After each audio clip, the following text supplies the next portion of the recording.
Bismillahirrahmanirrahim. Assalamualaikum warahmatullahi wabarakatuh.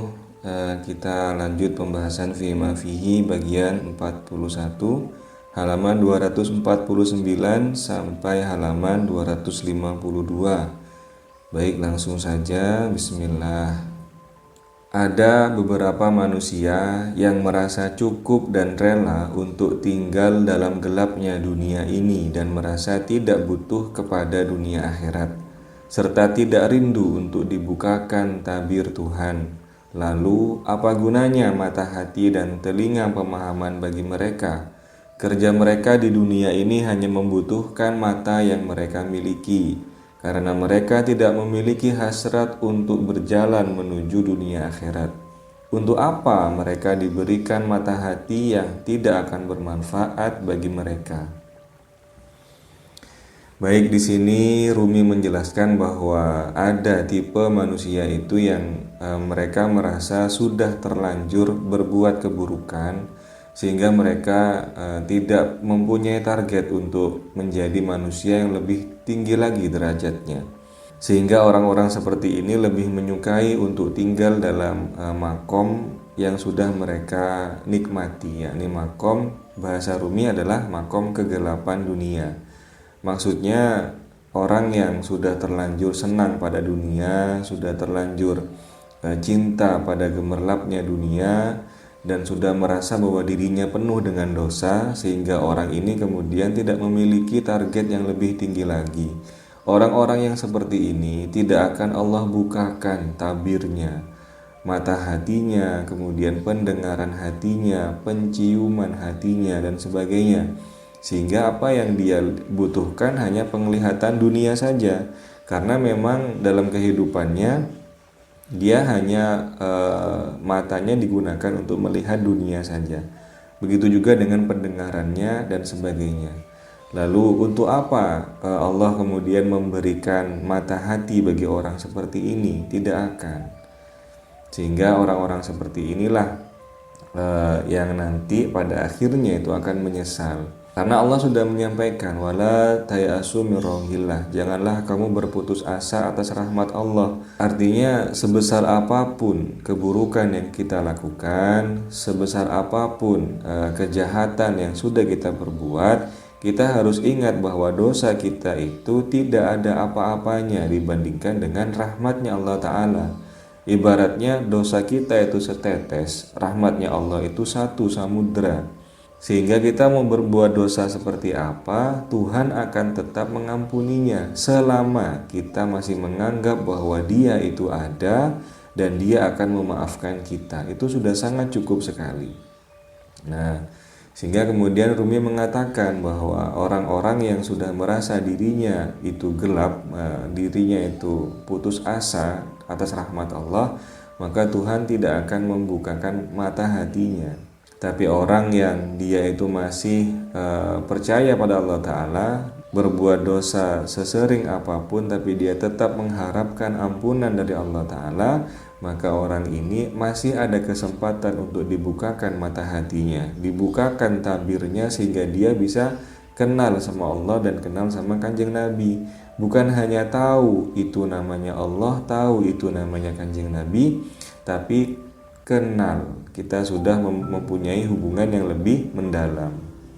Di dunia ini terdapat satu makhluk hidup kecil yang hidup di bawah bumi dan diselimuti kegelapan. Makhluk ini tidak memiliki mata dan telinga karena memang tidak membutuhkan keduanya. Ketika ia tidak butuh pada kedua mata, mengapa Allah harus memberinya mata? Allah memiliki banyak persediaan mata dan telinga, tapi jika itu semua diberikan pada hewan itu, justru Allah akan membebani makhluk tersebut.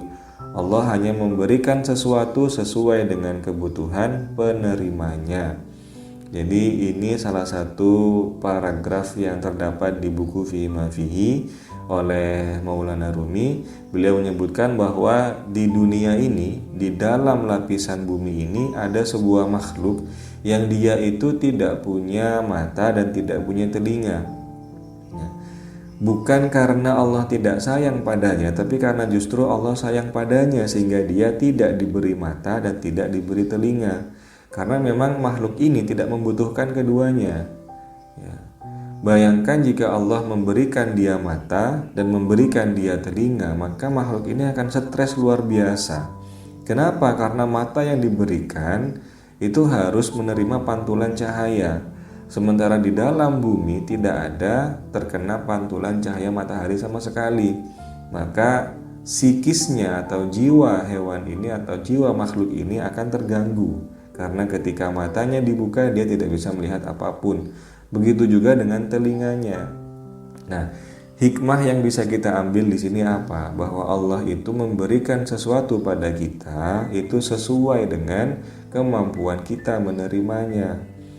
Misalkan kemampuan kita, kalau kita tarik pada bidang ekonomi misalkan, kemampuan kita itu katakanlah hanya Rp1.000. Tapi karena kita melihat kanan kiri kita itu mengantongi lebih dari itu, misalkan mengantongi 100.000 atau mengantongi 1 juta, maka kemudian kita akhirnya memohonkan pada Tuhan, ya Rob, tolong beri hamba biaya atau uang sebanyak itu.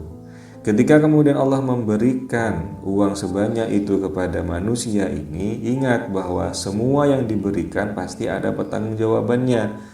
Allah menyuruh sesuatu, bersamaan dengan itu dia memberikan fasilitas. Artinya fasilitas yang diberikan itu bersamaan dengan perintah Tuhan yang ada di dalamnya.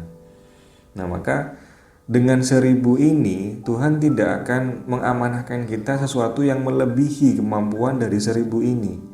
Tapi kalau Allah memberikan 1 juta misalkan, maka di sana akan terdapat banyak amanah dari Tuhan yang harus kita penuhi. Misalkan, ketika kita punya uang 1.000, tidak ada pengemis yang lewat depan kita. Tapi ketika kita punya uang 500.000 atau 1 juta, bisa jadi seminggu itu ada 10 pengemis yang lewat depan kita, yang dilewatkan oleh Allah di depan kita.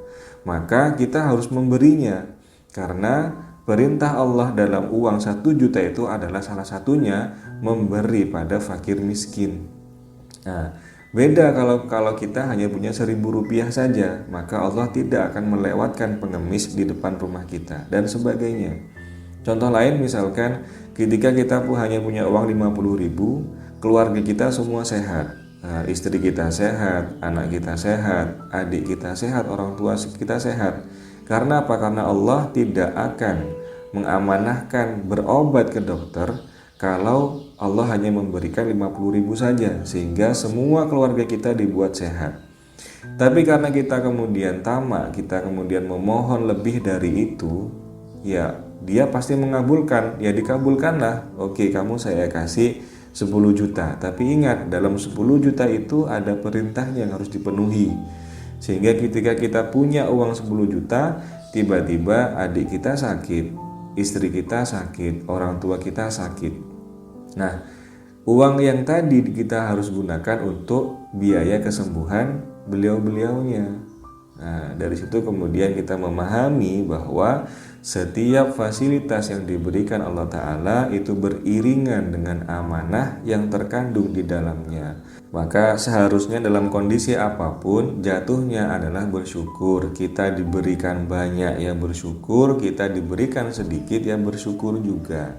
Maulana Rumi berkata, jika aku tampak kurang dalam bersyukur, penghargaan dan sanjungan atas derasnya kebaikan, usaha dan dukungan yang kalian berikan kepadaku saat aku ada maupun tidak ada, itu bukan karena aku sombong, tidak peduli atau tidak tahu cara membalas semua kebaikan kalian.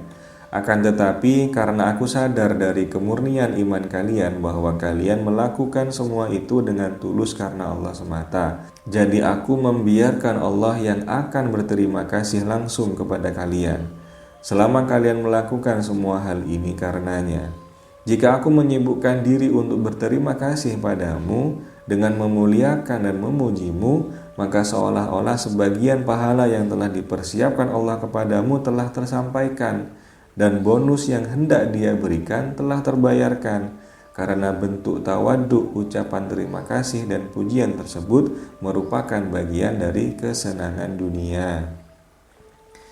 Baik, ini penjelasan yang detail ya. Misalkan gini, Rumi itu mengatakan kepada sahabatnya, wahai sahabatku, aku minta maaf kalau selama ini kamu sudah menyanjungku, kamu sudah mensupportku, kamu sudah berdoa untukku, tapi aku tidak pernah berterima kasih padamu. Aku tidak pernah memberikan hadiah padamu. Aku minta maaf. Itu bukan karena aku sombong, tapi karena aku takut. Aku takut ketika kamu mendukungku, ketika kamu mendoakanku, Allah itu sudah menyiapkan hadiah yang luar biasa padamu. Allah sudah menyiapkan pahala, bonus, hadiah yang luar biasa kepadamu. Tapi karena aku berterima kasih kepadamu, karena aku menyanjung dirimu atas perbuatan baikmu tadi, Allah kemudian mengurangi hadiah itu. Karena apa dikurangi? Karena sudah diwujudkan dengan rasa terima kasihnya Rumi kepada sahabatnya tadi. Andai kata Rumi tidak berterima kasih, maka Allah akan memberikan full hadiah kepada sahabat tadi. Maka balasannya itu langsung dari Allah Ta'ala, bukan melalui lisan manusia, bukan melalui Ruminya. Sehingga kemudian Rumi mengatakan, jadi aku membiarkan Allah yang akan berterima kasih langsung kepada kalian. Nah, itulah bentuk dari kesederhanaan dan kehati-hatian akhlak Maulana Rumi kepada sahabatnya. Hikmah yang bisa kita ambil, yang pertama, apa yang tampak di hadapan kita seringkali bukanlah yang sebenarnya. Sekarang kalau kita di posisi sahabat yang tadi, kemudian kita melihat bahwa orang yang kita junjung, orang yang kita support tidak mengucapkan terima kasih saja, tidak gitu loh. Kemudian kita suudzon kepada dia, dan akhirnya kita berhenti untuk mensupport dia. Itu jangan sampai. Karena apa? Karena sesuatu yang nampak di hadapan kita itu belum tentu apa yang sebenarnya. Bisa jadi orang itu ya bersikap seperti Rumi, bahwa membiarkan Allah yang membalas kebaikan kita. Karena khawatirnya ketika kebaikan itu dibalas oleh manusia, Allah mengurangi kadarnya. Yang semula itu balasannya sangat luar biasa, tapi karena manusia sudah membalasnya sehingga kadarnya kemudian dikurangi.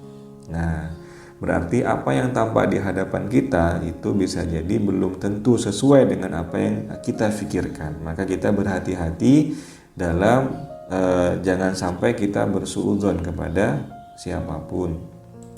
Yang kedua, semakin dekat seseorang pada Allah Ta'ala, maka semakin hati-hati pula dia berakhlak kepada sesama. Peristiwa kehati-hatian Rumi itu terjadi karena dia membayangkan kekasihnya, yakni Allah Ta'ala.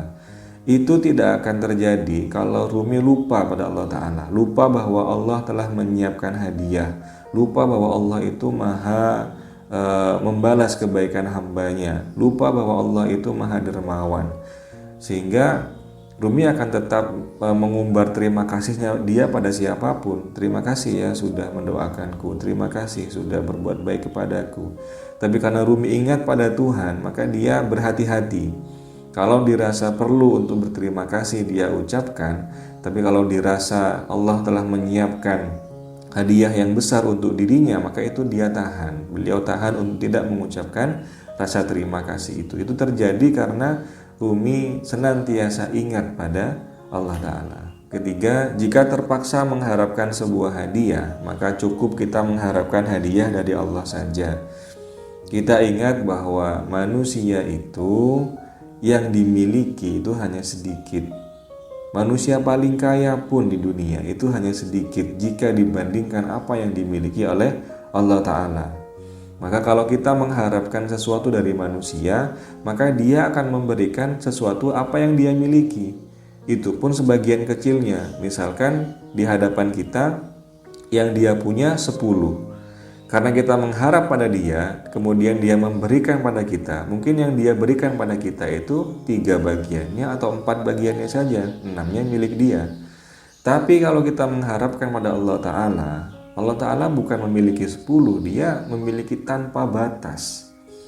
1 bagiannya saja mungkin dari tanpa batas itu sudah merupakan hal yang luar biasa, yang tidak ternilai.